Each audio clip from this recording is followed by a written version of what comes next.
عمارتوں کے تو محتاج. میں نے حضرت والا کو ذکر کیا نا جب یہ مسجد کا مسئلہ بنا کہ جی وہ مولانا صاحب نے مسجد سے روک دیا پروگرام سے, حضرت نے نہایت برا محسوس کیا. حضرت سے مراد حضرت مولانا مفتی حسن صاحب دامت فیوز, نہایت برا محسوس کیا کہ حضور کے نام سے روک دیا ہے, ختم نبوت کے کام سے روک دیا ہے. پھر کراہت کے ساتھ فرمایا وہ چھوڑ دو, ان کو تھڑے پہ جا کے کام کر لو, چھوڑ دو ان کو, تھڑے پہ جا کے کام کر دو. وہ اس دن یہ فرمایا, اس دن کے بعد میں اس محلے, اس مسجد کی انتظامیہ, اس مسجد کے مولانا صاحب, نمازی صاحب, کسی سے ملاقات نہیں کی. میں نے ارادہ تھا جا کے ملاقات کرنے کہ بھائی بندہ ہمارے پاس ہے, اس نے پیسے اس وجہ سے لگائے, اور اب آپ کیا کر رہے ہیں؟ آپ نے حضور کے نام پر پیسے لگوانے کے بعد منافقت کرنی, دھوکہ دینا ہے. کوئی دید لحاظ نہیں ہے, چاہے وہ مولوی ہو. جو سرکار کا نہیں ہے وہ ہمارا سگا کہاں سے آ گیا؟ جو حضور کا ہے وہ ہمارا ہے, جو حضور کا نہیں ہے وہ ہمارا ہو ہی نہیں سکتا. حضرت عمر فاروق تو سگے ماموں کو کہتے اللہ کے دشمن آ میدان میں. وہ کہتا ہے میرے بھانجے تو میرے ساتھ مقابلہ کرے گا؟ فرمایا ترجیحات بدل گئی ہیں. پہلے نسب کی وجہ سے جنگ ہوتی تھی, قوم قبیلے کی وجہ سے ہم لڑتے تھے, اب حضور کے پاک نام کی وجہ سے جنگ ہوگی. انہوں نے ترجیحات بدلی تھی, ہماری ترجیحات ذرا اوکھے سوکھے ہو کے بدلتی ہیں. تو بہرحال مجھے یہ غم تھا, دکھ تھا, جس کی وجہ سے میں نے ابھی نیت کی کہ میں آج ختم نبوت کے عنوان پر بات نہیں کرتا, میں ایک اور عنوان پر بات کروں گا, اسی سے آپ کو سارا پیغام مل جائے گا. اسی کی مناسبت سے میں نے 2 آیتیں آپ کے سامنے پڑھی ہیں. پہلی آیت ہے النبی اولا بالمؤمنین من انفسہم. اس میں تو اللہ نے حق کے رسول کو بیان کیا کہ تمہاری مسجد نہیں, تمہاری قوم قبیلہ نہیں, تمہاری جان سے بھی زیادہ تم پر محمد مصطفیٰ کا حق ہے. کسی کا کسی پر اتنا حق نہیں جتنا حضور کا اپنی امتی پر حق ہے.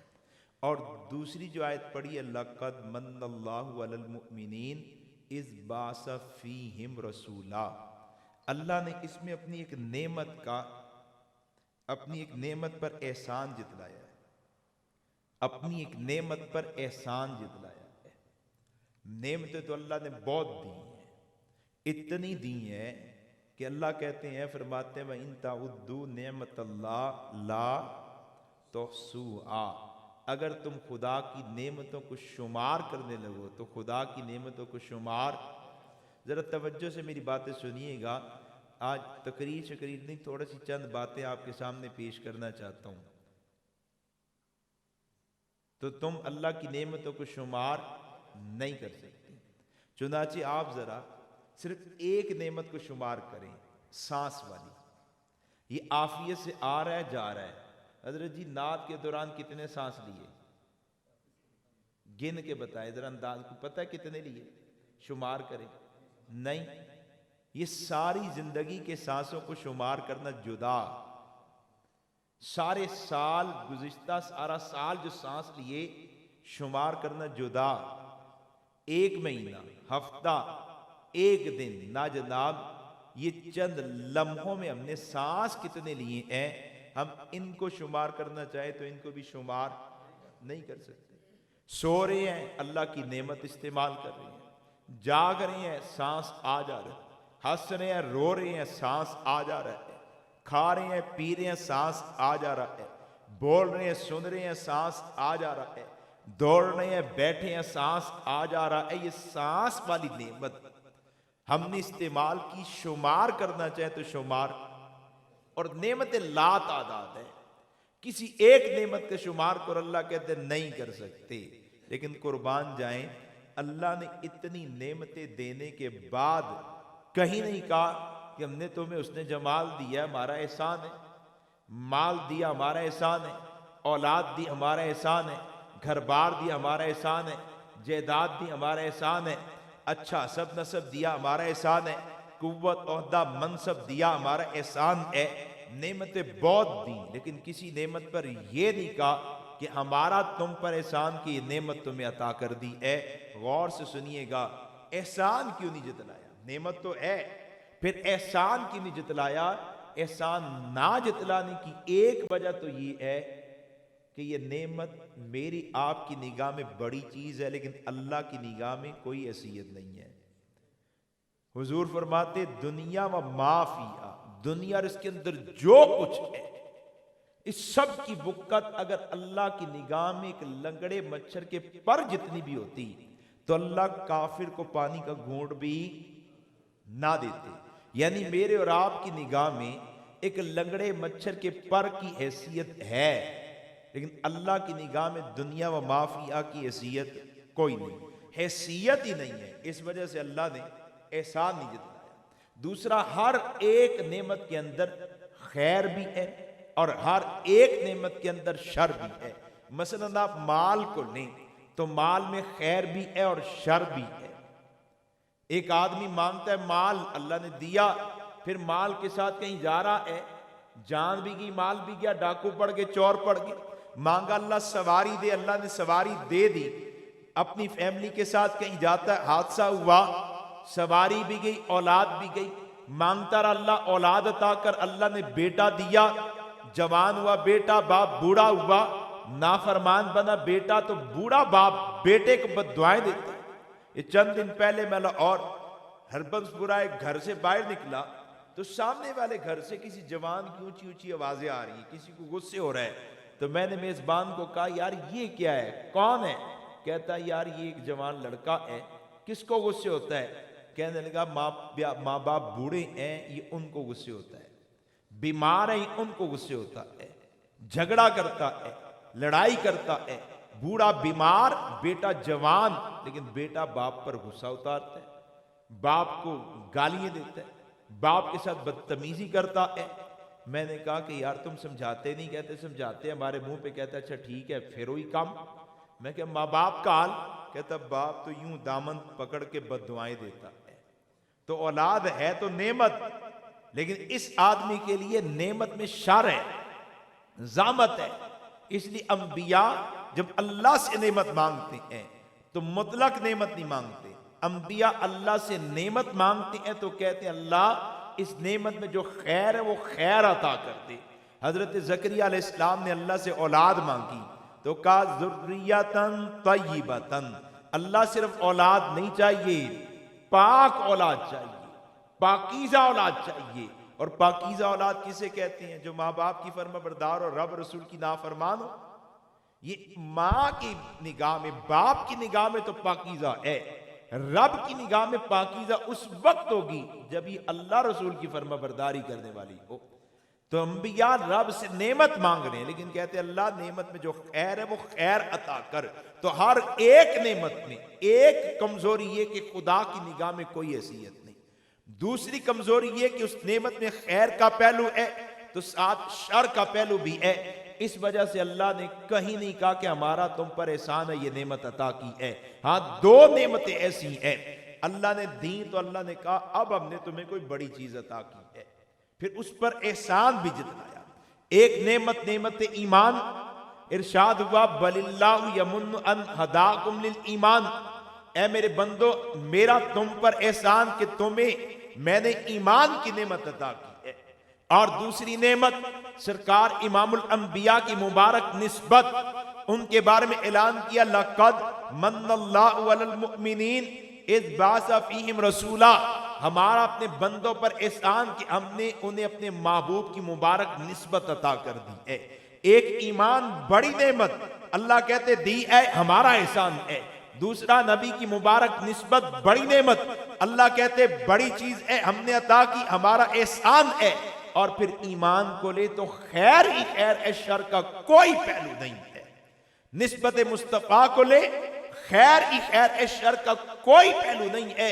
یہ دو بڑی نعمتیں، ان دونوں پر اللہ کہتے ہمارا احسان ہے، ہم نے تم پر انعام کیا ہے۔ اور دوستو ہر بندے کی خواہش ہوتی ہے کہ جو نعمت ہے وہ باقی بھی رہے، نعمت میں اضافہ ہو جائے، نعمت سے خیر ملے۔ قرآن کہتا ہے اگر تمہاری خواہش ہے کہ تمہارے پاس نعمت باقی رہے، نعمت سے خیر ملے اور نعمت میں اضافہ ہوتا جائے، تو قرآن کہتا ہے لَإِن شَكَرْتُمْ لَأَزِيدَنَّكُمْ، حاصل شدہ نعمت پر شکر ادا کرو، حاصل شدہ نعمت پر شکر ادا کرو گے لَأَزِيدَنَّكُمْ، ان علماء سے پوچھیں جو ترجمہ میں کرنے لگا ہوں یہ کہیں گے ہاں یہی اس کا مفہوم ہے، جو مفہوم میں بیان کرنے لگا ہوں یہ تائید کریں گے۔ اللہ فرما رہے ہیں اگر تم نعمت پر شکر ادا کرو گے تو میں رب وعدہ کرتا ہوں کہ میں نعمت کو باقی رکھوں گا، میں رب وعدہ کرتا ہوں نعمت میں خیر بڑھتی چلی جائے گی، تمہیں نعمت سے خیر ملے گی، میں رب وعدہ کرتا ہوں نعمت میں اضافہ ہو جائے گا۔ اور اس کے برعکس اگر کفران نعمت کیا، والا ان کفرتم، کفران نعمت کی سب سے بڑا درجہ کون سا ہے کہ میں نے حضرت کو دیکھا، حضرت کے پاس بڑا علم ہے، میں جل بن گیا، میں نے کہا یار اندھا حافظہ کمزور ہو جائے، میں نے دیکھا حضرت کے پاس سواری آ گئی ہے، جل بن گیا، حسد میں مبتلا ہو گیا، میں کہ یار اینا کو لوگ یہ سواری آ گئی ہے۔ یہ کفران نعمت کا آخری درجہ ہے۔ سب سے بدترین درجہ یہ ہے کہ اپنے مسلمان بھائی کو کسی نعمت میں دیکھا اور اس کے بعد سڑنا شروع کر دیا، جلنا شروع کر دیا۔ ایک ہے ویسے کفران نعمت کرنا، اللہ نے جو چیزیں دی ہیں اس پر اس کا شکر ادا نہ کرنا، نعمت پر نہ شکری کرنا، یہ چھوٹے درجے کی ناشکری ہے۔ بڑے درجے کی ناشکری یہ ہے کہ بندہ کسی کے پاس نعمت دیکھے جل بن جائے، حسد میں مبتلا ہو جائے۔ یہ بندہ تو رب کے فیصلے پر اعتراض کرنے والا ہوتا ہے کہ اللہ نے اس کو مال کیوں دیا، اللہ نے اس کو جمال کیوں دیا، اللہ نے اس کو نوال کیوں دیا، اللہ نے اس کو عہدہ منصب کیوں دیا، اللہ نے اس کو عزت شان شوکت کیوں عطا کی۔ یہ خدا کی تقسیم پر فیصلے پر اعتراض کرنے والا ہوتا ہے، اور جو بندہ خدا کے فیصلے پر اعتراض کرنے والا ہے اس سے بڑا مردود آدمی کون ہے؟ اس لیے میں نے کہا بڑے درجے کی ناشکری ہے کسی مسلمان پر حسد کرنا، مسلمان پر حسد کرنا۔ تو بہرحال بندہ شکر کرے نعمت باقی رہتی ہے، اور نہ شکری کرے تو نعمت زائل ہونا شروع ہو جاتی ہے۔ پھر مال موجود بھی رہے تو مال سے سکون نہیں ملتا، گھر موجود بھی رہے تو گھر میں راحت باقی نہیں رہتی، قوت موجود بھی رہے تو قوت سے بندہ خیر کے کام نہیں کر پاتا، عہدہ موجود بھی رہے تو عہدے کے ساتھ بندہ نیکی کا کام نہیں کر پاتا، ظلم کے راستے پہ چلتا ہے، گناہ کے راستے پہ چلتا ہے۔ اور یہ شکر کہتے کسی ہیں؟ غور سے، میں بڑا شارٹ چل رہا ہوں۔ شکر کہتے کسی ہیں؟ ایک شکر ہوتا ہے زبان کے ساتھ، میں زبان سے کو اللہ تیرا کرم ہے تو نے آنکھیں دی، قوت بینائی دی، اللہ تیرا کرم ہے تو نے کان دی، قوت سماعت دی، اللہ تیرا کرم ہے تو نے زبان دی، قوت گویائی دی، اللہ تیرا کرم ہے تو نے ہاتھ دی، قوت حرکت دی۔ یہ شکر تو ہے لیکن کامل نہیں ہے۔ کامل شکر کب ہوگا؟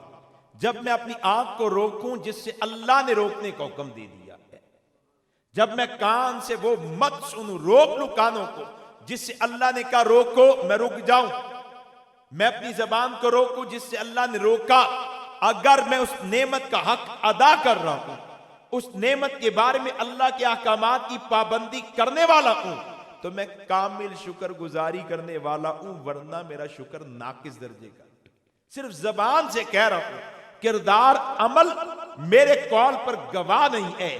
اس لیے ایک کام کرنا کہ زبان سے کہنا اللہ تیرا کرم کہ تو نے آنکھیں دی، اللہ تیرا کرم تو نے کان دیے، اللہ تیرا کرم تو نے زبان دی، اللہ تیرا کرم تو نے آزاد دیے، اور ساتھ ساتھ ان آنکھوں کے، کانوں کے، زبان کے، ہاتھوں کے حقوق ادا کرنا۔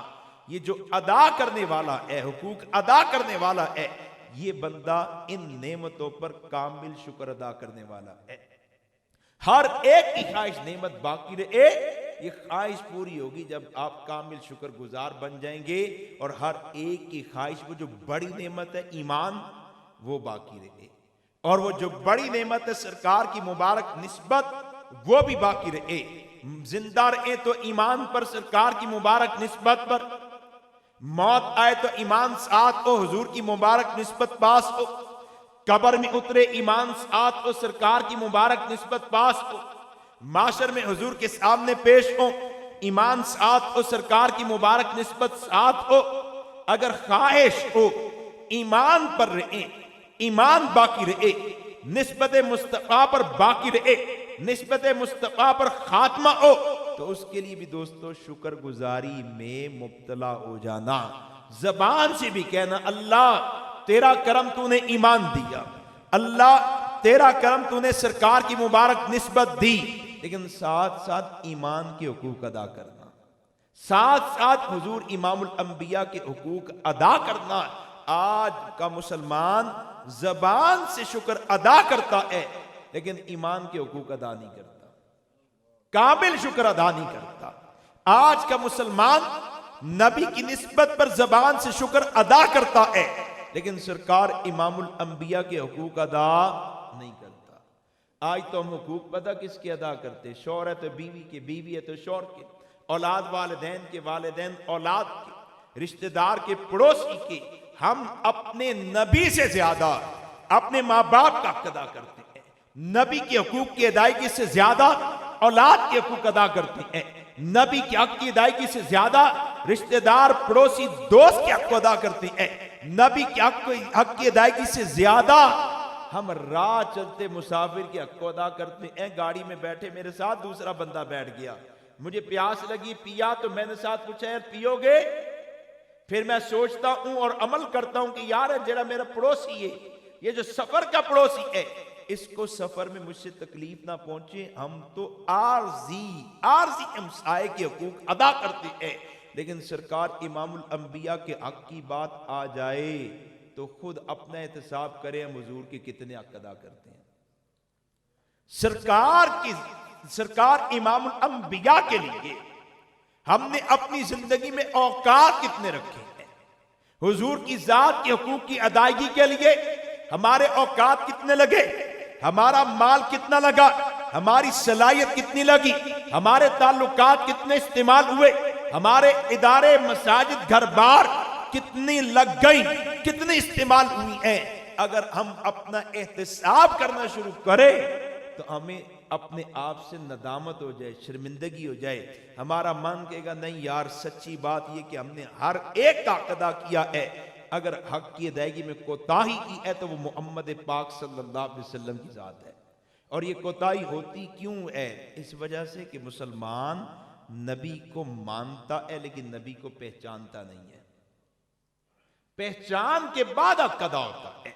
جو ماں کی عظمت کو جان جائے ماں کا حق ادا کرتا ہے، باپ کے مقام کو جان جائے باپ کا حق ادا کرتا ہے، اپنے رشتہ دار پڑوسی کی ضرورت کو سمجھ جائے اس کا حق ادا کرتا ہے۔ جب پہچان ہو جائے پھر حق ادا کرنا آسان ہو جاتا ہے۔ میں نے کل سیالکوٹ ایک جلسے میں پوچھا، میں نے دوستوں کو کہا کہ یار 2 سوال کرنے ہیں، ذرا توجہ سے جواب دے دو، ذرا متوجہ ہو، مجھے توجہ دیں۔ پہلا سوال، حضور کو مانتے ہو؟ اور یہی آپ سے پوچھتا ہوں، آپ سب حضور کو مانتے ہیں؟ مانتے ہیں؟ الحمدللہ۔ میں نے وہاں بھی پوچھا حضور کو مانتے ہو؟ سب نے کہا الحمدللہ مانتے ہیں۔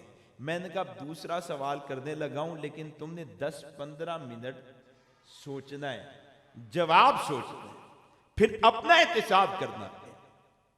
10-15 منٹ خاموش رہ کے جواب سوچو، پھر اپنا احتساب کرو۔ اور وہ دوسرا سوال کیا ہے؟ اے ماننے والوں، کیا تم اپنے نبی کو پہچانتے بھی ہو؟ نبی کی پہچان بھی رکھتے ہو؟ نبی کے بچپن کو، لڑکپن کو، آپ کی جوانی کو، نوجوانی کو، جوانی کو، نکاح کو، تجارت کو، آپ کے معاملات کو، آپ کی معاشرت کو، اخلاق کو، کردار کو، نبی کی سیرت کو، صورت کو، نبی علیہ السلام کی عظمتوں کو، صداقت پر دلائل کو، آپ کے غزبات کو، معجزات کو، پیش گوئیوں کو، نبی کی اصحاب، ازواج، اولاد، ان کی عظمتوں کو، کیا تم نبی کی ذات کو پہچانتے بھی ہو؟ خود سوچو، جواب دو۔ مجمع خاموش ہوا، ایک بندہ نہیں ہے جو کہ میں اپنے نبی کو پہچانتا ہوں۔ ہم تو حضور سے اتنے دور ہوئے ہیں کہ اگر آج کوئی بندہ آ کے صرف حضور کی صورت کے بارے میں پوچھ لے، تمہارے نبی کی صورت کیسی تھی، تمہارے نبی کی صورت کیسی تھی، تو ہم سرکار کی صورت نہیں بتا پائیں گے۔ نبی کی آنکھیں کیسی تھیں؟ صحابہ نے تو پورا اولیاء نقل کے، قربان نے صحابہ پر۔ صحابہ جب حضور کو بیان کرتے ہیں تو بتاتے ہیں کہ حضور کی آنکھیں کیسی تھیں، آنکھوں کے اندر کے ڈورے کیسے تھے، آپ کی پلکیں کیسی تھی، آپ کی بھویں کیسی تھی، آپ کی گالیں کیسی تھی، آپ کی پیشانی کیسی تھی، آپ کی ٹھوڑی کیسی تھی، آپ کی داڑھی کیسی تھی، آپ کی گردن کیسی تھی، آپ کے شانے کیسے تھے، آپ کے بدن کے اعضاء چوڑے تھے کم چوڑے تھے کیسے تھے، آپ کا سینہ کیسا تھا، سینے کے نیچے ناف، پھر آپ کی ران، آپ کی پنڈلیاں، آپ کے پاؤں، پاؤں کی انگلیاں، پاؤں کے تلوے کیسے تھے، اور صحابہ تو یہ بھی بتاتے ہیں کہ سرکار کی بغلیں کیسی تھی، چمکدار تھی، روشن تھی، بال مبارک کیسے تھے۔ ابھی چند دن پہلے میرے پاس، 2-3 دن پہلے میرے پاس کچھ دوست آئے اور ختم نبوت والے وہ آئے، اور 2-1 ہفتے پہلے انہوں نے مجھ سے وقت لیا تھا کہ آپ کے پاس سرکار کے تبرکات ہیں، ان کی زیارت کرنی ہے۔ میں نے کہا آ جاؤ، جمعرات کا دن طے ہوا اور وہ آ گئی۔ اب میں نے ان کو حضور کے پسینہ مبارک کی خوشبو سونگھا دی۔ اس پسینے کے اندر آج اثر دیکھیں، یہ رانا وسیم صاحب نے سونگھا ہوا ہے، شاید مولانا نے بھی سونگھا ہو، اس پسینے کا اثر دیکھیں۔ آج بھی اس پسینے کے ڈھکن کو میں کھولوں نا، اور ہے وہ پانی میں اس کا اثر، کھولوں تو فضا معطر ہونا شروع ہو جاتی ہے، فضا معطر ہونا شروع ہو جاتی ہے۔ وہ جو حدیث میں آیا نا، سرکار یہاں سے جہاں سے گزرتے تھے تو فضا معطر ہوتی تھی، بس یہ بتانا ہوتا تھا بس ادھر گئے ہیں، پھر کدھر سے گئے ہیں، یہ خوشبو خود بتایا کرتی تھی کدھر سے۔ ابھی میری گاڑی آئے گی، دوست پیچھے رہ گئے، آئے گی تو یہاں اس گاڑی میں تقریباً 2 سال پہلے میں نے اسی پسینہ مبارک والی بوتل کو رکھا تھا، 2 سیٹوں کے درمیان جو باکس ہوتا ہے، میں نے بند بوتل وہاں رکھی، پنڈی سے مجھے ہدیہ ہوا، انہیں مدینہ پاک سے ایک شیخ بنو خزرج کے حضرت ام سلیم کی قبیلے سے وہاں سے ملا، انہوں نے مجھے دیا اور میں نے وہ بوتل وہاں رکھ دی۔ میں مولانا رانا وسیم صاحب کے دوست مولانا عبدالحنان صاحب، مولانا احمد علی کوئٹہ والے، مولانا خدا بخش سندھ والے اور مولانا فضل الرحمان صاحب میرپور کے، یہ 4 مولوی میرے ساتھ، انہوں نے مجھے کہا کہ یار گاڑی تمہارے پاس ہے اور تم ہمیں سیر کراؤ۔ کہاں؟ کہتے بابو سے ٹاپ لے کے جاؤ۔ میں نے کہ یہ تو حضور کے غلام ہیں، ختم نبوت والے ہیں، ان کی خاطر چلے جانا یہ حضور کو خوش کرنا ہے۔ میں نے گاڑی نکالی، مولویوں کو بٹھایا، چلے گئے بابو سے ٹاپ، واپس آ رہے ہیں، رات کا وقت ہے، بالا کوٹ کراس کیا تو مجھے اچانک یاد آیا کہ میری گاڑی میں تو وہ خوشبو مبارک کے اثر والا پانی ہے۔ تو میں نے دوستوں کو کہا شیشے بند کرو، گرمیاں تھیں، شیشے بند کیے، میں نے پنکھا چلایا، اے سی چلایا، پنکھا فین تیز کیا، میں نے کہا بھی دیکھنا کیا ہوتا ہے۔ میں نے وہ ڈھکن یوں کھولا ہے اور یوں فین کے سامنے کیا، پنکھے کے سامنے کیا، یہاں پنکھے کی ہوا اس کو لگ کے پیچھے پہنچی ہے تو سارے علماء کہتے اللہ اکبر، اللہ اکبر، اللہ اکبر، یہ کیسی خوشبو ہے؟ میں نے کہا خوش نصیب ہو، 1450 سال بعد حضور کے پسینے کی خوشبو سونگھنے کی توفیق ملی ہے، 1450 سال بعد میں نے اللہ اکبر،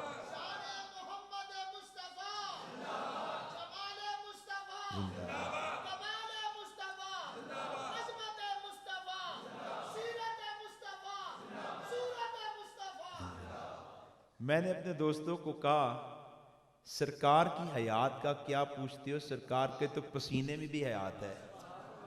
1450 سال گزر گئے ہیں، آج بھی خوشبو جاری ہے۔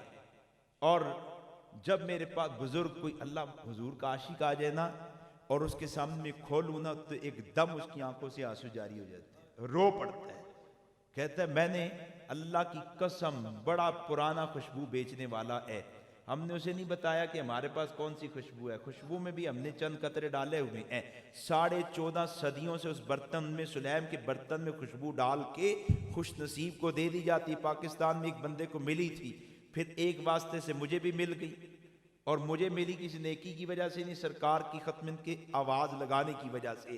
تو وہ آئی، ہم نے اس کو کہا کہ یار ایک خوشبو ہے ہمارے پاس، بڑا مشہور آدمی ہے، ہم نے کہا یار ایک خوشبو ہے ہمارے پاس، وہ چاہیے، اس نے کہا مل جائے گی، ہم نے کہا بڑا پتہ کیا ملتی کوئی نہیں ہے، کہتا ہم کوئی مسئلہ نہیں ملے گی، ہم نے اس کو خوشی دکھائی، ہم نے کہا سونگو، اس نے سونگا، سوچتا رہا، سونگا، سوچتا رہا، سونگا، سوچتا رہا، کہنے لگا میں نے آج تک ایسی میٹھی خوشبو سونگی کوئی نہیں ہے، لی کہاں سے ہے؟ ہم نے کہا چھوڑو اس کو، ملے گی یا نہیں؟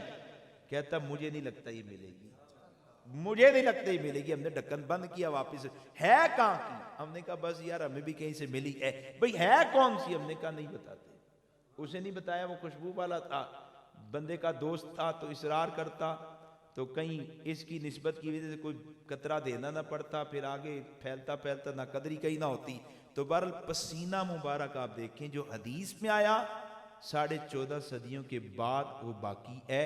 میں نے بند بوتل رکھی تھی, بند بوتل, لاہور پہنچا 8 یا 9 جون کو میں نے بوتل نکالی, 5 جون کو رکھی, 9 جون کو نکال لی. 9 جون سے اگلے سال کا 9 جون گزر گیا, پھر 9 جون سے اگلے سال کو 9 جون گزر گیا, 2 سال گزر گئے ہیں. اس باکس میں سے خوشبو ختم نہیں ہوتی. اس باکس کو صاف کیا گیا, طالب علموں نے صاف کر دیا. میرا ٹیشو, میرا اندر نیل کٹر تھا, معطر ہو گیا. میری دوائی اندر تھی, معطر ہو گئی. جو چیز اندر پڑی ہے ساری معطر.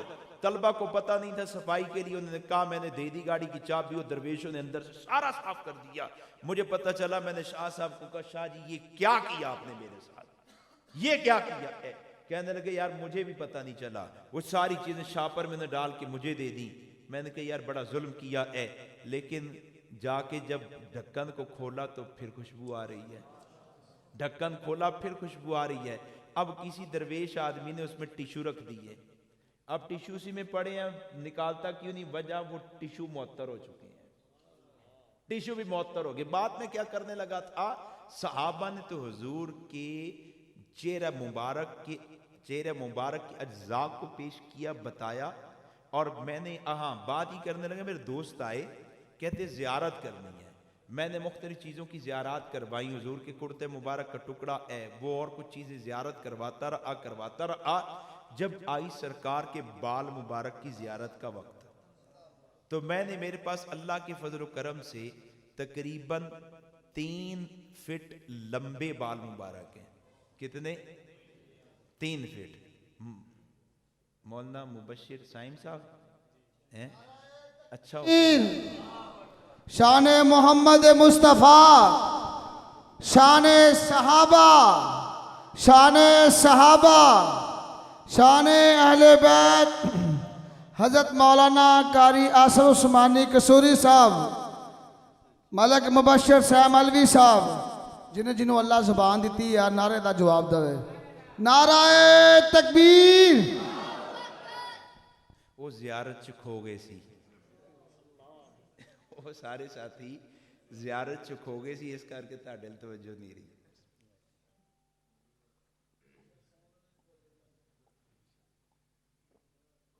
بڑے غور سے سنیے گا. میں نے دوستوں کو کہا کہ اب میں تمہیں موئے مبارک کی زیارت کراؤں گا, اور میرے پاس زلفیں ہیں 2 فٹ 2.5 فٹ 3 فٹ لمبی, اور زلفیں بھی لٹ مبارک کی صورت میں ہیں. اللہ کی قسم عجیب تازگی ہے, عجیب رونق ہے. میں ابھی بھی, مجھے جمعرات کو میں نے زیارت کی تو نگاہوں میں وہ بس زلفیں گھوم رہی ہیں. تو میں نے ان سے کہا, میں نے کہا دوستو میں اب تمہیں حضور کے بال مبارک زلفوں کی زیارت کرواتا ہوں. وہ سارے ختم نبوت والے, ہم ختم نبوت والوں کی جوتوں کی خاک ہیں, انہی کے صدقے اس عنوان پہ کچھ کہنے کا موقع ملتا ہے. تو میں نے کہا میں زیارت کرواتا ہوں, لیکن مجھے بتاؤ حضور کے بال مبارک تھے کیسے؟ کہتے گھنگریالے. میں نے کہا نہیں. اور ان کے جواب پر مجھے تعجب بھی ہوا کہ یار تم ختم نبوت والے ہو, تمہیں بالوں کا نہیں پتا. کہتے گھنگریالے. میں نے کہا نہیں. ایک نے کہا سیدھے. میں نے کہا نہیں. پھر میں خود بولا کہ بھائی حضور کے بال نہ گھنگریالے تھے نہ سیدھے تھے. میرے پاس ایک زلفوں کی لٹ کسی اور نسبت سے آئی, دوسری زلفوں کی لٹ مبارک کسی اور نسبت سے آئی. میں نے دونوں باکس, اور ایک پہلے سے تھی زلف کی لٹ مبارک, میں نے ساری ان کے سامنے رکھی. خدا کی قسم 1450 سال بعد بھی زلفوں کی وہی حالت ہے جو صحابہ بیان کر کے گئے. وہی بل کھاتی زلفیں ہیں, وہی بل کھاتی.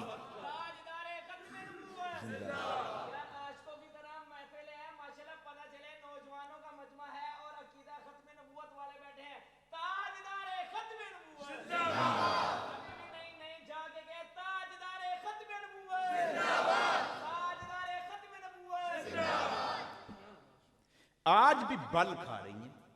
میں نے حضرت استاد جی مفتی حسن صاحب دامت فی عزم کو عرض کیا حضرت کو 3 سال پہلے. میں نے کہا حضرت حضور کا جو بال مبارک نصیب ہوا تھا وہ بال بڑھ گیا ہے, بڑا ہو گیا. ایک بال داڑھی مبارک کا ملا اتنا سا. ان کے ایک دوست صدیق صاحب نے چھپ کے تصویر بنا لی. میں بڑا مخالف ہوں منہ مبارک کی تصویر لینے کا. چھپ کے تصویر بنا لی. پھر 3 ماہ بعد میاں والی اور کچھ علاقے کے علماء آئے زیارت کرنے, تو میں نے اس سے پردہ ہٹایا. تو میں نے جب منہ مبارک کی زیارت کی تو ایک دم میں نے کہا او ماشاءاللہ ماشاءاللہ یہ کیا ہے. پھر میں نے کہا یار مجمع میں کوئی ایسا بندہ جس نے پہلے زیارت کی, تو ایک ظہیر شاہ صاحب اور ایک 2 ساتھی اور کھڑے ہوئے. میں نے کہا کتنا تھا؟ کہتے اتنا. میں نے کہا آجو. اب آئے تو تقریباً 4 انچ لمبا ہو چکا تھا. کتنا انچ؟ 4 انچ. پھر زیارت کی ابھی 5 انچ تقریباً لمبا ہو چکا ہے. میں نے سرکار کی زلف مبارک کی زیارت کی مدینہ پاک. وہاں ایک شیخ مدنی ہے, سادات ہیں وہیں کے. ایتھے دے تے سید دے بارے پھر کچھ شک و شبہ آ جاندہ ہے نا, اوتھے تے پاک کے وہاں شریف کہتے ہیں. تو وہ وہاں اس کے پاس 10 فٹ لمبی زلفیں ہیں. حضرت ام سلیم کی قبیلے سے 10 فٹ لمبی زلفیں ہیں, بڑھتی ہیں. اس میں سے چند زلفیں لاہور ایک بزرگ کو ملی, اور وہ میں نے 5 دن پہلے ایک زلف مبارک کی زیارت کی. 10 فٹ تھی, ان کے پاس تقریباً 10.5 فٹ سے بڑی ہو چکی ہے, اور بڑی ہو چکی ہے. تو میں نے حضرت سے عرض کی حضرت یہ بال مبارک بڑا ہو گیا ہے, زیادہ بھی ہوتے ہیں بڑے بھی ہوتے ہیں. میں نے کہا بڑا ہو گیا ہے. تو حضرت نے فرمایا یہ حضور کی حیات کی علامت ہے. کس کی علامت ہے؟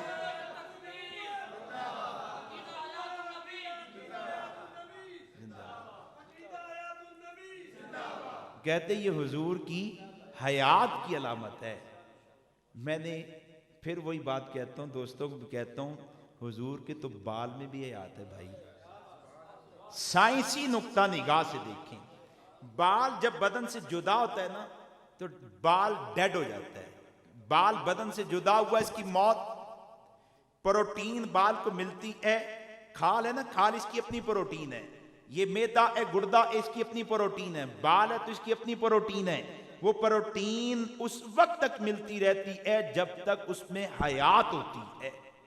جب حیات ختم ہو جائے پھر پروٹین کے ذریعے بھی نشو و نما نہیں ہوتی, پروٹین ڈیڈ ہو جاتی ہے. وہ اس ڈیڈ ہو جاتا ہے, بندہ مر جاتا ہے, بال نہیں بڑھتے. مر جاتا ہے, کھال اتری, وہ کھال دوبارہ بدن پہ نہیں آتی. کھال دوبارہ بدن پہ نہیں آتی. بال بڑھتا نہیں, کٹوائے صدیوں پڑے رہے, بال بڑھتے نہیں ہیں. لیکن سرکار امام الانبیاء کے بال مبارک بڑھتے ہیں. بڑی عجیب بات بتانے لگوں آپ کو, اپنی بات بتانے لگوں, کسی سے سنی ہوئی بھی نہیں, اور 2 بار میں خود اس عمل سے گزر چکا ہوں. جو بتانے لگوں اس عمل سے میں خود گزر چکا ہوں. سرکار کے بال مبارک بڑھتے تھے.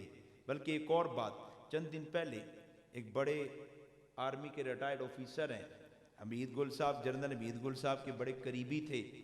تو مجھے کس نے فون کیا کہ بریگیڈیئر صاحب بھی آئے ہوئے ہیں, فلاں فلاں بندہ بھی آیا ہوا ہے, تو ناموس رسالت کے حوالے سے بڑی اہم مشاورت ہے, آ جاؤ. میں نے گاڑی نکالی اور میں ان کی طرف پہنچ گیا. ان کے پاس بھی نبی علیہ السلام کا بال مبارک جو ناموس رسالت کے کام کی وجہ سے ملا. اب وہاں بیٹھے ہیں, پہلے بات چیت چلتی رہی کہ توہین رسالت کس طرح ہو رہی ہے. آپ کانپ جائیں گے. آپ کے ملک کے اندر ایک تنظیم ہے جو تنظیم 2000 کارٹون فلمیں شائع کر چکی ہے. صحابہ کے کارٹون, ازواج مطہرات کے کارٹون, اور سرکار امام الانبیاء کے کارٹون. 2000 فلمیں شائع کر چکی ہے. ساری تنظیمیں موجود ہیں, ساری جماعتیں موجود ہیں. کھربوں روپیہ اس مشن پہ لگایا جا رہا ہے. کل ڈنمارک بھونکا تھا, احتجاج ہوا. فرانس بھونکا تھا, احتجاج ہوا. جس ملک نے توہین رسالت کی رد عمل آیا, انہوں نے کہا ٹھیک ہے تم ذرا زیادہ جوشیلے مسلمان ہونا, تمہارے ملک کے اندر ہم چال کرتے ہیں. اور آپ کے ملک کے اندر بعض نام نہاد مذہبی طبقات کو خرید کر 2000 فلمیں بنائی جا چکی ہیں. میرے سامنے ایک بزرگ نے، دنیا دار آدمی ہے، اس نے کہا جی آپ ذرا موبائل کو دیکھیں۔ میں نے دیکھا تو وہ حضور کے بارے میں ایک فلم تھی، اللہ کی قسم 1 منٹ بھی نہیں دیکھ سکا، 1 منٹ بھی نہیں دیکھ سکا۔ سیدہ خدیجہ کی نعوذ باللہ شرمناک تو، حضور امام الانبیاء کی بدترین تو، اور کتنے دیکھ چکے ہیں، ایلٹ کلاس طبقے میں پھیلائی جا رہی ہیں، انگریزی میں بن رہی ہیں، دنیا کے مختلف زبانوں میں بن رہی ہیں، اور 2 کروڑ لوگ دیکھ چکے ہیں، 2 کروڑ لوگ دیکھ چکے ہیں، لیکن ہماری طرف سے کوئی احتجاج نہیں، کوئی رد عمل نہیں، کوئی رد کی کوئی کاوش ہی نہیں۔ ہم چپ کر کے اپنے ڈگر پہ چل رہے ہیں، ہم کہتے ہیں اسی تقریر کر لئیے، لوگ سن لین، اسی بائیکاٹ دی آواز لا دئیے، لوگ کہنے جی ٹھیک کران گے، اسی 4 نعرے لوا دئیے، لوگ جواب دے دیں تے اسی کہیے ساڈی کانفرنس کامیاب ہو گئی ہے، ساڈی تنظیم زندہ ہے، بیدار ہے۔ 2000 فلمیں شائع ہو چکی ہیں، اللہ کی قسم آپ سے 100% سچ بات کر رہا ہوں۔ بہرحال چلی بات، پھر اس کے بعد انہوں نے کہا کہ جی میں اب موئے مبارک کی زیارت کرواؤں، بریگیڈیئر صاحب اور دیگر مہمان کا جی ضرور کروائیں۔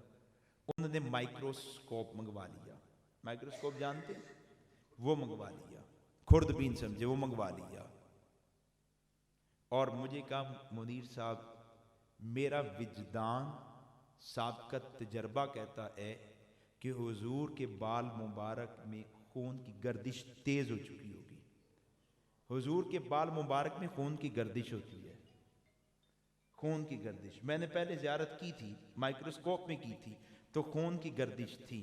پھر وہ لہو جو بال مبارک ہوتا ہے، خوش نصیبوں کے ساتھ ایسا ہو جاتا ہے کہ وہ بال مبارک کہیں کہیں سے پھوٹتا ہے، کٹ لگتا ہے، وہاں سے خون کا اتنا باریک ذرہ گرتا ہے کہ اگر آپ آنکھ سے دیکھیں تو آنکھ سے نظر نہیں آتا، مائکروسکوپ سے دیکھیں نظر آتا ہے۔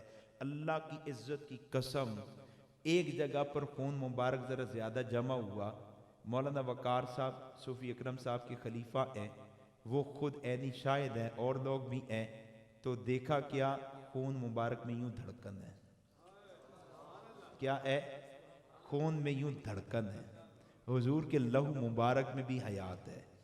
تو ڈاکٹر صاحب کہتے ہیں کہ میرا وجدان سابقہ تجربہ کہتا ہے، تکوینیات میں بڑے عجیب بزرگ آدمی ہیں، میرا وجدان سابقہ تجربہ کہتا ہے لہو تیز ہو چکا ہوگا۔ اور پھر وہی ہوا، جب مائکروسکوپ کے نیچے بال مبارک کی زیارت کی تو کئی جگہ سے لہو کے قطرے نظر آئے، وہ ڈاٹ ڈاٹ سے نظر آئے، لوگ حیران۔ وہ بریگیڈیئر صاحب بوڑھے آدمی، 35 سال، یہ تو خیر ان ویڈیو بنا رہے ورنہ میں بتاتا، بڑی خدمات پاکستان کے لیے، بڑا کام کی اسلام کے لیے، تو وہ ایک دم پیچھے ہٹے اور کہنے لگے بھائی معجزہ ہے۔ کیا ہے؟ معجزہ ہے، بال تو ڈیڈ ہو جاتا ہے، معجزہ ہے۔ ڈاکٹر صاحب یہ آپ کے پاس کب آیا؟ 7-8 سال پہلے۔ کتنا تھا؟ کہتے اتنا تھا، اب 13 انچ لمبا ہو چکا ہے۔ کتنا انچ لمبا ہو چکا ہے؟ 13 انچ لمبا ہو چکا ہے۔ زیارت ہو گئی، لہو بال مبارک کو دوبارہ پیک کیا، محفوظ طریقے سے محفوظ جگہ پر رکھ دیا گیا۔ پھر یہ بزرگ مجھے کہتے ہیں مولانا دیکھا خون میں حرارت؟ میں نے کہا ہاں۔ کہنے لگے کیوں؟ میں نے کہا آپ بتائیں۔ کہتے اہل غزہ کے حالات کی وجہ سے، حضور بے قرار ہیں، حضور بے چین ہیں، حضور بے قرار ہیں، حضور بے چین ہیں۔ جانتے کیوں؟ میں نے کہا کیوں؟ کہنے لگے توہین رسالت کی اس طوفان اور سیلاب کی وجہ سے۔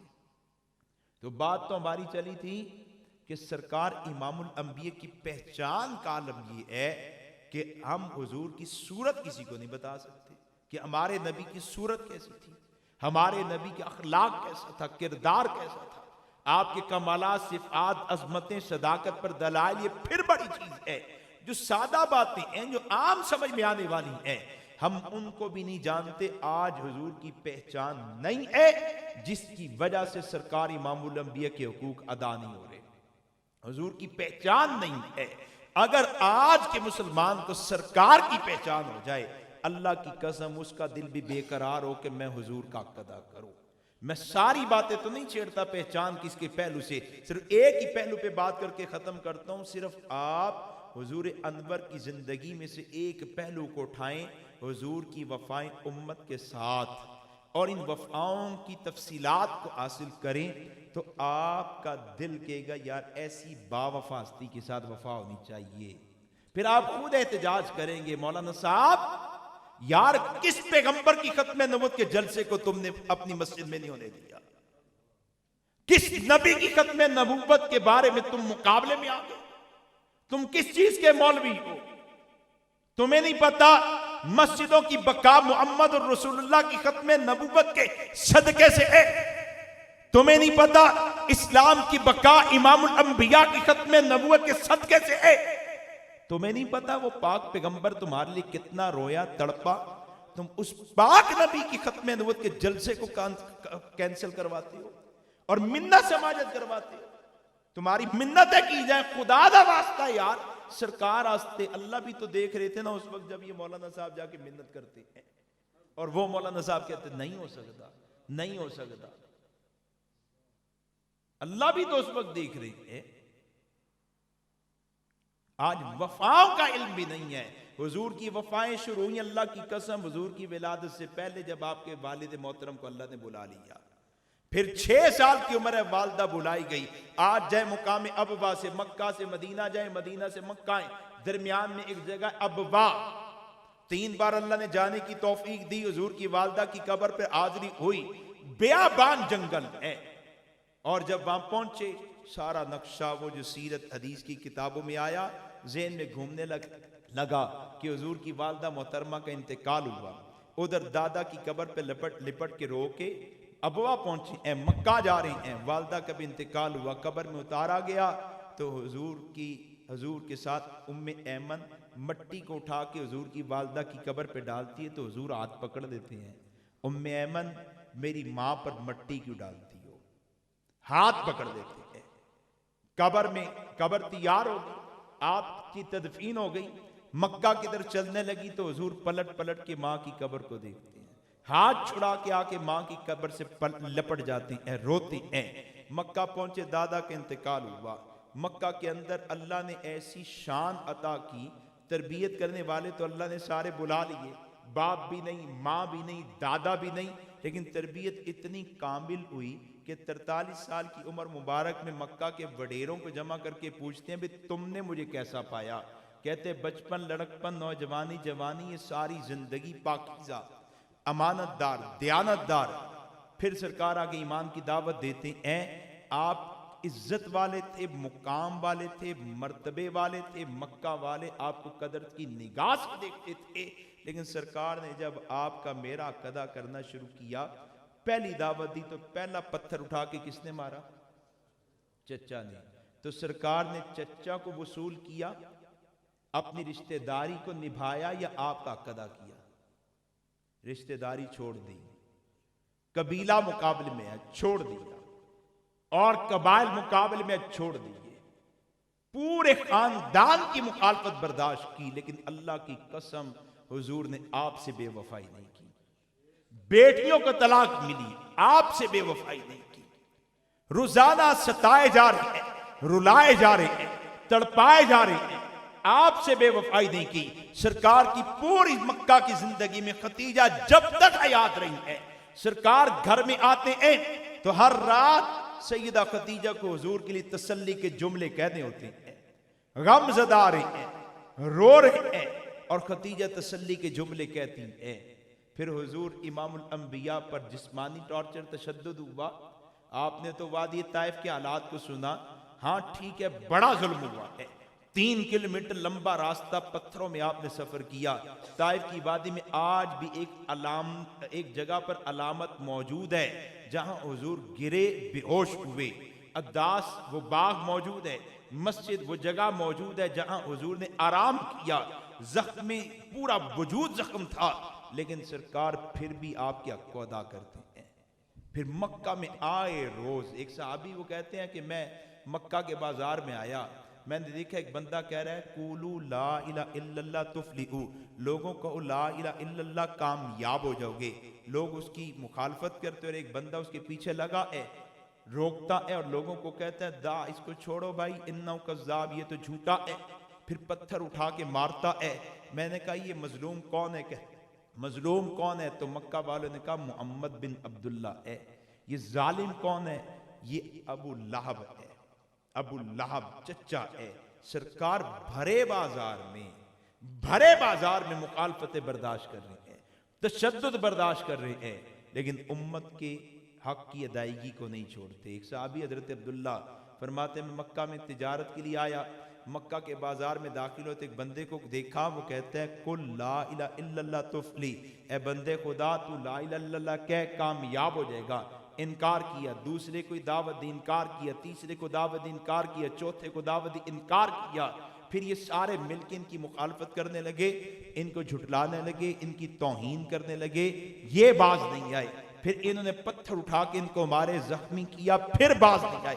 پھر یہ بغیرت جسارت میں بڑے اور انہوں نے کوڑا کرکٹ غلاظت اوپر پھینکی، وہ پھر باز نہیں آئے۔ ایک بغیرت جسارت میں بڑا اور آگے آ کے چہرے انور پر تھوک دیا، چہرے پہ تھوکا گیا، لیکن پھر باز نہیں آئے۔ کہتے ہیں میں نے دیکھا ایک بچی ہاتھ میں کٹورا لی آئی، ہاتھ میں کٹورا لی آئی، پانی کا کٹورا ہاتھ میں ہے، آنکھوں سے آنسو جاری ہیں۔ مظلوم کے سامنے یہی پانی پیش کیا، مظلوم نے پانی لیا، چہرے کو دھویا، لہو کو پونجا، اور پھر خود بھی روتے ہوئے بیٹی کو کہا بیٹا غم مت کر، تیرے باپ کی دعوت اور دین بالآخر غالب آ کے رہے گی۔ میں نے پوچھا یہ مظلوم کون ہے؟ کہتے محمد بن عبداللہ ہے۔ اچھا یہ بچی کون ہے؟ کہتے زینب نام ہے، انہی کی بیٹی ہے۔ 7 سالہ زینب کا مکہ میں آنسو پونچھنے والا کوئی نہیں ہے۔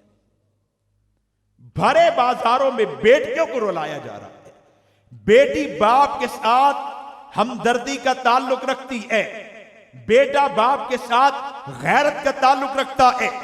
بیٹے کو پتہ چلا باپ کو گالی پڑی، غیرت کھا جائے گا، ہمدردی کا پہلو نیچے، غیرت کا پہلو اوپر۔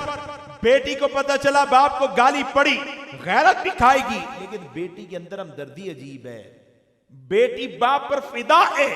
یہ بیٹی آپ کی وجہ سے غم برداشت کرتی ہے، باپ آپ کی وجہ سے غم برداشت کرتا ہے۔ جنہوں نے ہمارا، جس گھرانے نے ہمارا قضا کیا، ہم اس گھر کا کتنا قضا کرنے والے ہیں۔ سیدہ عائشہ کو حضور نے کہا، فرمایا عائشہ میرے پڑوسی بڑے گندے تھے، دشمنی تو تھی لیکن گندہ دشمن تھے۔ حضور کیا کرتے تھے؟ عائشہ بائیں طرف عقبہ تھا، دائیں طرف ابو جہل تھا، میں صبح نکلتا تو میرے گھر کی چوکھٹ پر غلاظت کے ڈھیر پڑے ہوتے تھے۔ پھر کیا کرتے تھے؟ حضور حضرت بلال کو بلاتے تھے، بلال آؤ غلاظت اٹھا دو، خباب تم آؤ غلاظت اٹھا دو، ابو بکر آؤ، عمر آؤ، عثمان آؤ، تم آ کے غلاظت اٹھاؤ، یا خدیجہ کو آواز دی کہ آؤ، بیٹا فاطمہ تم آؤ، رقیہ ام کلثوم زینب تم آؤ، نہیں، خدا کی قسم محمد پاک صلی اللہ علیہ وسلم اپنے ہاتھوں سے غلاظت کو اٹھاتے تھے، خود غلاظت کو اٹھا کے پیچھے کرتے تھے۔ جو پاک پیغمبر آپ کے میرے حق کے لیے یہاں تک گئے ہیں، اس پاک پیغمبر کی عزت ختم نبوت کی دفاع کے لیے ہمارا کیا کردار ہے؟ میں پھر کہتا ہوں، میں جلا بونا ہوں، میری بات کا برا محسوس نہ کر، ہمارا یہ کردار ہے کہ مسجد میں ختم کا پروگرام نہیں ہونے دینا، مسجد میں پروگرام نہیں ہونے دینا، ہمارا یہ کردار ہے۔ اللہ کی قسم میں اس علاقے میں ہوتا، میں کلہ مولوی مقابلے میں آ کے بتاتا، میں نے کام کیا تو تھڑوں سے کام کیا ہے، پورے ملک کے اندر میں نے کام نہ کرنا تو قبول کیا، لیکن بے غیرت بن کے حضور کی ذات پر سمجھوتا قبول نہیں کیا۔ مسجد والا نہ آنے دے کوئی سروکار نہیں، مدرسہ والا دوبارہ نہ آنے دے کوئی سروکار نہیں، لیکن حضور کی ذات پر جا کے بے غیرتی کی چادر تان کے بیٹھ جائے، بے غیرت بن جائے، جو مرضی لچا لفنگا ہو یا کوئی تاجر زمیندار ہو، مولوی مفتی ہو، سرکار کی عزت کی بات ہے، ختم نبوت کی بات آئے، سرکار کی حیات کی بات آئے، اپنی گندی سوچ کو درمیان میں لے آئے، اپنے گندے نظریے کو درمیان میں لے آئے، اپنے گھٹیا مزاج کو درمیان میں لے آئے، اپنی خود ساختہ ترجیحات کو درمیان میں لے آئے۔ ذات پیغمبر سب سے اونچی ہے، مقام پیغمبر سب سے اونچا ہے، تو اللہ کی قسم حضور کا کام بھی سب سے اونچا ہے۔ حضور کی ذات پر بھی سمجھوتا نہیں، اور سرکار کی ختم نبوت کے عنوان پر بھی سمجھوتا نہیں ہو سکتا. ممکن ہی نہیں ہے کہ حضور کا نام لیوا حضور کے دشمنوں کے ساتھ اور مخالفین کے ساتھ سمجھوتے کر کے بیٹھ جائے. ہمیں تو دو ٹوک موقف اپنانا چاہیے. مسجد کسی کے باپ کی ہے, وقف کی جگہ ہے. اگر اس جگہ یہ قرآن اٹھا کے پڑھنے لگے تو دوسرا بندہ آیا قرآن چھین لیا, نہیں پڑھا جائے گا قرآن مسجد میں, تو اسی سارے احتجاج کرو گے او جی مسجد جو قرآن پڑھن تو روک لیتا. کڈو مولوی نو, کڈو انتظامیہ دے صدر نو, کڈو اس نمازی نو, کڈو ذمہ دار نو, کڈو اس تاجر نو, مسجد جو قرآن پڑھن تو روکیا. اور جس کے صدقے قرآن ملا ہے اس کی بات کرنے سے روکا گیا تو کوئی سری کوئی نہیں ہے. چپ کر کے نمازی ادھر دی ادھر آ کے ٹھیک ہے جناب اسی اتھے جلسہ کر دیں گے, اڈے تسی پورا من رہندے نہیں, اسی اتھے جلسہ کر دیں گے. بھئی حضور کے پاک نام سے ہمیں ملک پاکستان میں روکے. ایس ایچ او کے پروگرام نہیں ہونے دینا. پورے ناروال میں خبر پہنچے گی او جی تلمنڈی دے ایس ایچ او نے پروگرام رکمان دی کوشش کی تھی, مولوی ڈٹ گئے, عوام ڈٹ گئی, تے مولوی منیر آ کے پروگرام رکوا دے تے ادو حکمتاں بھی سیرتاں یاد آ جانی ہے, ساڈا امام ہے اے یاد آ جانا ہے, ساڈا محلے دار ہے اے یاد آ جانا ہے. خدا کی قسم حضور سے بڑھ کر کوئی نہیں ہے. وہ پاک نبی اتنی وفائیں کرتا ہے, اتنی وفائیں کرتا ہے. بات ختم کرنے لگا ہوں. حضور نے مکہ سے ہجرت کی ہے, مدینہ گئے تو کیا راحت آرام سے رہے, حق کی ادائیگی چھوڑ دی. سید عائشہ فرماتی ہیں کہ حضور کو دیکھا سو رہے ہیں, آپ کی گال دائیں, آپ کا ہاتھ دایاں ہاتھ دائیں گال کے نیچے, بائیں ہاتھ بائیں ران کے اوپر, اور آپ کی دائیں ہاتھ کی ہتھیلی میں آپ کے آنسو جمع ہو چکے ہیں. پیغمبر سوتے میں آپ کے روتا ہے, سوتے میں آپ کے روتا ہے. سجدے میں گئے ربی امتی, جبریل امین آئے, حضور اللہ آپ سے ملاقات کا شوق رکھتے ہیں, حضور بھی اللہ سے ملاقات کا شوق رکھتے ہیں, لیکن فرمایا جبریل پہلے پوچھ کے آؤ میرے بعد میری امت کا کیا بنے گا. اللہ سے ملاقات کا شوق انتہائی درجے میں, لیکن سرکار اپنے شوق کو پھر دبا گئے. فرماتے میرے بعد میری امت کا کیا بنے گا. جانے لگے تو فرمایا اے صحابہ حیاتی خیر لکم و مماتی خیر لکم, میری حیات میں بھی تمہارے لیے خیر, میری وفات میں بھی تمہارے لیے خیر. صحابہ نے عرض کی حضور آپ کی حیات میں تو خیر ہے, آپ کی وفات میں ہمارے لیے خیر مطلب کیا ہے. فرمایا صحابہ جب میں فوت ہو جاؤں گا قبر میں جاؤں گا تمہارے اعمال مجھ تک پہنچائے جائیں گے, نیک اعمال پہنچیں گے تو میں کہوں گا الحمدللہ اللہ تیرا کرم میری امت کو نیکی پہ باقی رکھا. اگر برے اعمال پہنچے حضور رنجیدہ ہو جاتے ہیں, غمزدہ ہو جاتے ہیں. میرے محبوب شیخ حضرت صوفی سرور صاحب رحمۃ اللہ علیہ ایک مجلس میں فرمانے لگے کہ بچوں گناہ کو چھوڑ دو, اس لیے کہ رب ناراض ہوتا ہے, اور اس لیے بھی کہ تمہارے گناہ تمہارے محبوب کو رنجیدہ کر دیتے ہیں, غمزدہ کر دیتے ہیں. فرمایا برے اعمال پہنچیں گے حضور رنجیدہ ہوتے ہیں, لیکن قربان جائیں وفاؤں پر. حضور نے فرمایا استغفرت لکم, میں قبر میں بھی تمہارے لیے استغفار کروں گا. مجھے ایک بندے نے کہا میرے بیان کے بعد او جی قبر جو استغفار, میں کہا ساڑھے ہستے تاڑھے ہستے نہیں, ساڑھے ہستے کر دینے, ہمارے لیے کر رہے ہیں, تمہارے لیے نہیں ہے. تم مانتے نہیں ہو تو تمہارے لیے ہے بھی کوئی نہیں. میں اگر ان کے مقام کو نہ مانوں, میں کوئی جو تاڑی من نہیں مزہ آندا تاڑی نات سنوں دا, لیکن آ جاؤ کوئی گل نہیں تو کہن گے پاجی جب اینی تاڑے اندر استغنا ہے تو جاؤ. پھر ایک عام آدمی وہ مجھے لفٹ نہ کرائے جب میں اس کو اس کے مقام سے نیچے لے جاؤں, تو سرکار امام الانبیاء کے مقام سے کہ ان کو نیچے لے جانا شروع کرے تو کیا حضور اس کی طرف توجہ فرمائیں گے. میں کہ جی ساڑھے ہستے استغفار ہے, تاڑے ہستے کوئی نہیں. ہم مانتے ہیں ہمارے لیے استغفار ہے. جیسے حضرت مولانا امین صدر رکاڑی صاحب کہتے ہیں میں مکہ سے مدینہ جا رہا تھا تو ایک بندے نے مجھے کہا تسی مدینہ جا رہے ہو, میں کہا تو بھی جا رہے, اچھا تسی کیوں جا رہے ہو, کہتا فرمانے لگے حضور سے ملاقات کے لیے. بڑی پیاری بات ہے. شیخ شعراوی رحمۃ اللہ علیہ مکہ سے مدینہ جانے لگے تو مکہ کے علماء کو کہا میں حضور کی زیارت کے لیے جاتا ہوں. مکہ والوں نے جو مولوی دو چار تھے وہاں, انہوں نے کہا حضرت کیا کہہ رہے ہیں, ہاں حضور کی زیارت کے لیے. اور نانا آپ کہیں کہ میں مسجد کی زیارت کے لیے جاتا ہوں. پھر میں نہیں میں حضور سے ملاقات اور حضور کی زیارت کے لیے جاتا ہوں. انہوں نے پھر کہا نہیں حضرت مسجد کی زیارت کہیں. پھر میں نہیں, تکرار بڑھا تو پھر میں اچھا یار تم بتاؤ میں نقصان کو سودا کیوں کروں. بھی کیسا نقصان, کہتے مکہ میں حرم میں ایک نماز پر اجر کہتے 1 لاکھ نمازوں کا, اور مدینہ میں مسجد نبوی میں تو انہوں نے کہا جی ایک نماز پر 1000 کا، اور ایک روایت میں ایک نماز پر امین صدر اکاڑی صاحب سے کسی نے پوچھا اسی سفر میں کہ ادھر نماز کا اجر کہتے ایک نماز پر 50,000 نمازوں، کہتا وہ ضعیف روایت ہے، تو کہنے لگے میں تو اسی ضعیف روایت پر اجر لیتا ہوں، تم صحیح روایت پر اجر لینا۔ امام مالک تو فرماتے ہیں کہ ایک نماز پر مسجد نبوی شریف میں ایک نماز پر 4 لاکھ نمازوں کا اجر ہے، 4 لاکھ نمازوں کا اجر ہے۔ تو برحال شیخ شعراوی نے کہا میں نقصان کا سودا کیوں کروں، کیوں ادھر نمازوں کا اجر کہتے ایک نماز پر 1 لاکھ، ادھر کہتے ایک نماز پر 1000۔ شیخ نے کہا کہ مجھے ادھر جا کے نماز کے لیے ادھر جا کے ایک نماز پر 99,000 نمازوں کا نقصان ہے، اس لیے میں نماز کی نیت سے نہیں جا رہا، میں سرکار سے ملاقات اور دیدار کی نیت سے جا رہا ہوں۔ حضور سے ملاقات اور حضور کی دیدار سے بڑھ کر کائنات میں کوئی نیکی نہیں ہے، اس سے بڑھ کر کوئی نیکی نہیں۔ میں تو ان سے ملاقات میں بھی جاتا ہوں تو میں حضور سے ملاقات کے لیے جاتا ہوں۔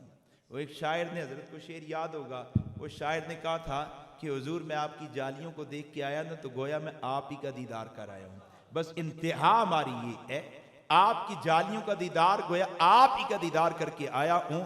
تو بر واپس ہیں، سرکار فرماتے میں تمہارے لیے استغفار کروں گا۔ ایک روایت میں آپ نے فرمایا اذا مت لا ازال فی قبری امتی امتی حتی ینفخ فی الصور، جب میں فوت ہو جاؤں گا قبر میں اتروں گا تو تمہارے لیے مسلسل اللہ سے دعا کرتا رہوں گا، اے اللہ میری امت، اے اللہ میری امت، اے اللہ میری امت، مسلسل دعا کرتا رہوں گا۔ حضرت فضل بن عباس، حضرت علی المرتضیٰ، 2 صحابی حضور کو قبر اطہر میں اتارتے ہیں۔ حضرت علی پہلے باہر آئے، حضرت فضل بن عباس کی روایت ہے باہر آنے لگے تو دل میں آیا کہ آخری مرتبہ بھی چہرے رسول کا دیدار کروں، آخری مرتبہ بھی دیدار کر لوں۔ حضور کے چہرے پر نگاہیں ڈالیں ذرا غور سے، گہرائی سے، فرماتے میں نے دیکھا، مجھے محسوس ہوا جیسے لبوں میں جنبش ہوئی ہے، کہتے میں فوراً جھکا اور میں نے جھک کر کان لگا لیے حضور کے ہونٹوں کو، تو مجھے صدا آئی امتی امتی۔ صدا کیا آتی ہے؟ امتی امتی۔ جن کو حضور کی، جن کے پاس حضور کی حیات کا عقیدہ نہیں ہے وہ مدینہ جا کے لیتے کیا ہے؟ کیا لینے جاتے ہیں؟ حضرت بلال حبشی شام حلب چلے گئے، سرکار زیارت ہوتی ہے، فرماتے بلال یہ کیا بے وفائی ہے، ہماری زیارت کو نہیں آتے، روزے کی زیارت نہیں، ہماری زیارت کو نہیں آتے، تڑپتے ہو مدینہ پہنچے، مسجد نبوی میں حضور کو تلاش کیا، قبر اطہر پر پہنچے تو جا کے حضور کی قبر پہ رونے لگے اور اپنی گال ان بلالا وضع خدہ علی القبر الشریف، اپنی گال حضور کی قبر پر یوں ڈال دی، گال یوں ڈال دی۔ حضرت ابو ایوب انصاری آئے، سرکار کی قبر مبارک پر یوں ہاتھ رکھ کے بیٹھ گئے، مروان گزرا تو کہتا ہے یہ کون ہے، کیا کر رہا ہے؟ اسے کیا پتا حضرت ابو ایوب انصاری ہیں، کون ہے کیا کرتا ہے؟ حضرت ابو ایوب انصاری نے یوں سر اٹھایا اور فرمایا میں حضور کے پاس آیا ہوں، پتھر کے پاس نہیں آیا، میں حضور کے پاس آیا ہوں، میں بند کمروں میں نہیں آیا، حجرات میں نہیں آیا، سرکار کے پاس آیا ہوں۔ بے تاب ہوتے ہیں تو سرکار کے پاس آتے ہیں، بے قرار ہوتے ہیں تو حضور کے پاس آتے ہیں۔ تو حضور امام الانبیاء صلی اللہ علیہ وسلم قبر اطہر میں جا کے دعا کرتے ہیں، اگر آج اس بے حسی کے دور میں، بے حمیتی کی دور میں، دینی بے غیرتی کے دور میں ہمارے چہرے مسخ نہیں ہوئے کہ اہل غزہ پر ظلم ٹوٹا، بدترین تشدد، بدترین ظلم ہوا، ہم بے حس رہے، بے حمیت رہے اور دینی بے غیرتی کا مجسمہ بنے رہے، اگر چہرے مسخ نہیں ہوتے سرکار کی وہ دعائیں جو آپ نے اپنی حیات ظاہرہ میں کی، اور سرکار کی وہ دعائیں جو آپ قبر اطہر میں امت کے لیے کر رہے ہیں، اور آخری بات وفائیں ٹوٹ گئی، ختم ہو گئی، سلسلہ ختم ہو گیا، نہیں، حضور نے فرمایا کہ معاشر میں ہر نبی کو سونے کا تخت ملے گا، اللہ مجھے بھی عطا کریں گے، ہر نبی اپنے سونے کے تخت پر، لیکن صحابہ میں تخت پر نہیں بیٹھوں گا، میں اتروں گا، سجدے میں جاؤں گا، تمہارے رب سے تمہیں مانگوں گا۔ سیدہ عائشہ اماں جان پوچھتی ہیں حضور معاشر میں آپ کو کہاں تلاش کروں؟ اتنا خوبصورت سوال ہے نا،